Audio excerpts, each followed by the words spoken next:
Shalom Bapak Ibu, upaya dengan intim dengan Allah. Hidupku menggenapi firman-Mu, ada mujizat sertai tiap langkahku. Kau bersamaku di dalamku,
jadi bukti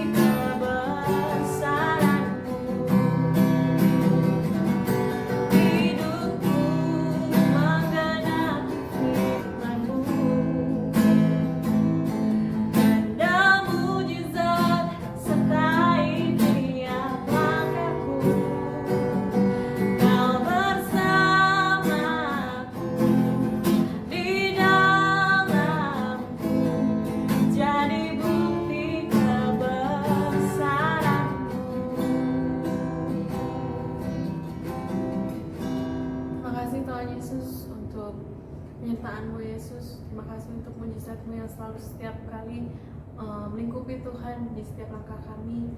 Tuhan, kami juga mau mendengarkan firman-Mu Tuhan Yesus. Berkati Tuhan supaya kami bisa mendengarkan dengan baik, juga firman-Mu bisa merema dalam kehidupan kami. Terima kasih Tuhan Yesus, dalam nama Tuhan Yesus kami sudah berdoa. Haleluya. Shalom Bapak Ibu Saudara-saudari, kita berjumpa lagi pada perenungan intim dengan Allah. Pada hari ini, hari Sabtu, tanggal 9 September 2023, kita akan mendengarkan sebagian daripada firman Tuhan yang bertemakan Gembala yang Membaharui. Saya harap Bapak Ibu Saudara-saudari sudah membacanya terlebih dahulu dalam kitab Yehezkiel pasal 40 sampai 42. Setelah kejatuhan manusia dalam dosa di Taman Eden, Allah telah merencanakan untuk memulihkan hubungan manusia dengan dirinya. Proses yang dipilih untuk membawa pemulihan atau kembalinya manusia kembali kepada Allah adalah melalui penebusan. Dan Bapa telah mengutus anaknya menjadi penebus atau juru selamat yang di dunia ini. Semua usaha manusia untuk mencapai pemulihan sia-sia. Namun, melalui Kristus pemulihan dapat direalisasikan. Pemulihan berarti pengembalian ke posisi semula dengan membaharui atau mengembalikan sesuatu yang sudah diambil atau hilang dari Tuhan. Pembaharuan dalam pemahaman iman Kristen adalah sebuah ciptaan yang baru. Ini adalah semacam rekondisi, perbaikan, atau pemodelan ulang dari kehidupan lama. Orang beriman mengalami proses transformasi melalui pembaharuan pikiran, perkataan, dan perbuatan.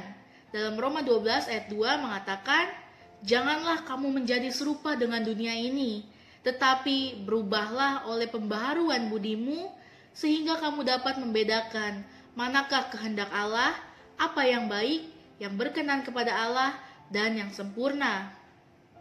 Lalu dalam Efesus 4 ayat 23 mengatakan supaya kamu dibaharui di dalam roh dan pikiranmu. Manusia dibasuh dan dibersihkan dari manusia lama yang penuh dosa menjadi manusia baru.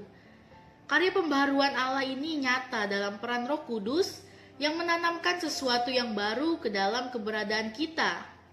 Dalam hal ini adalah perpindahan dari keadaan lama kita ke sepenuhnya baru, dari ciptaan lama ke ciptaan yang baru. Oleh karena itu, baik pembahasuan kelahiran kembali dalam pembaharuan. Sang Gembala kita melalui Roh Kudus bekerja di dalam diri kita terus-menerus sepanjang hidup kita. Bagaimana proses pembaharuan itu terjadi? Supaya dibarui, kita tidak lagi hidup oleh keinginan daging, tapi kita hidup oleh roh, di mana roh pembaharuan hidup berdiam dalam diri kita. Seperti yang dikatakan oleh Rasul Paulus, adapun hidupku ini bukannya aku lagi, melainkan Kristus yang hidup di dalam aku. Kehidupan dalam Tuhan adalah hidup yang luar biasa. Ia sanggup mengubah kita dari manusia lama menjadi manusia baru. Ada dua hasil utama karya pembaharuan Kristus, yaitu roh dan pikiran kita. Sebelum kita percaya kepadanya, kita tidak punya relasi yang baik dengan Dia, bahkan mungkin bermusuhan, benci perkara rohani, jarang ke gereja, jarang berdoa atau memuji Dia, gemar perkara duniawi dan dosa, tidak takut atau peduli Tuhan. Oleh anugerahnya, Roh Kudus menjamah hati dan hidup kita kalau kita merespon karya Roh Kudus. Bertobatlah lalu percaya kepada Yesus. Kita diubahkan menjadi ciptaan yang baru dan roh kita yang mati dihidupkannya kembali. Dalam Efesus 2 ayat 1 dan 2 Korintus 5 ayat 17, Bapak Ibu Saudara-saudari dapat membacanya terlebih dahulu. Dahulu Saulus adalah penganiayaan jemaat. Namun ketika berjumpa dengan Kristus, ia bertobat.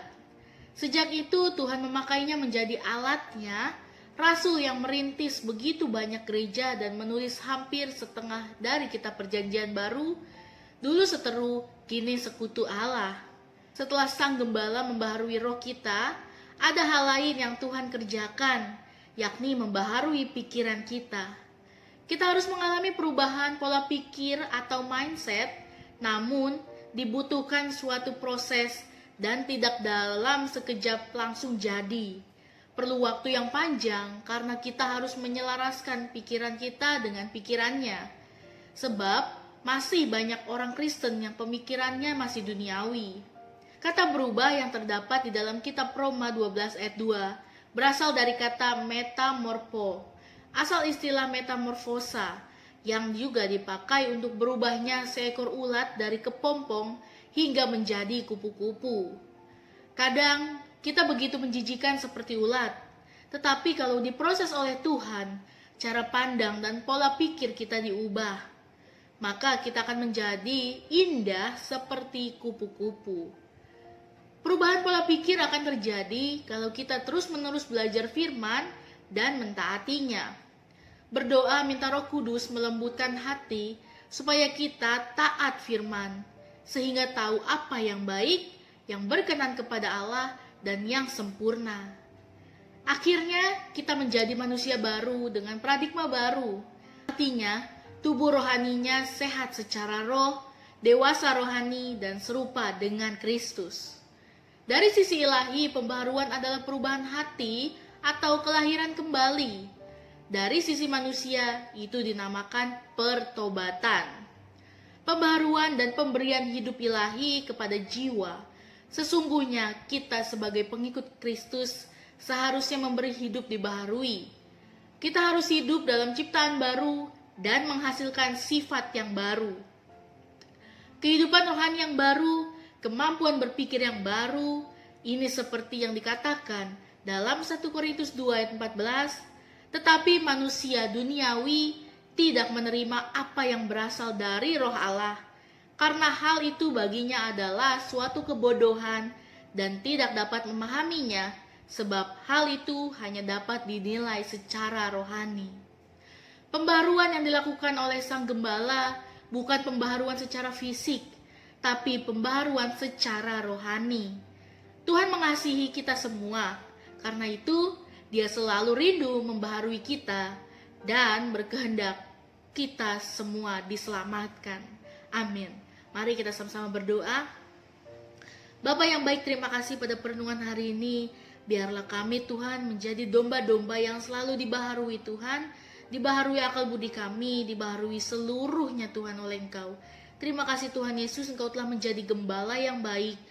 Di dalam nama Tuhan Yesus, biarlah firman ini menjadi perenungan setiap hari bagi kami. Dalam nama Tuhan Yesus, haleluya, amin. Salam sejahtera, Tuhan Yesus memberkati. Shalom.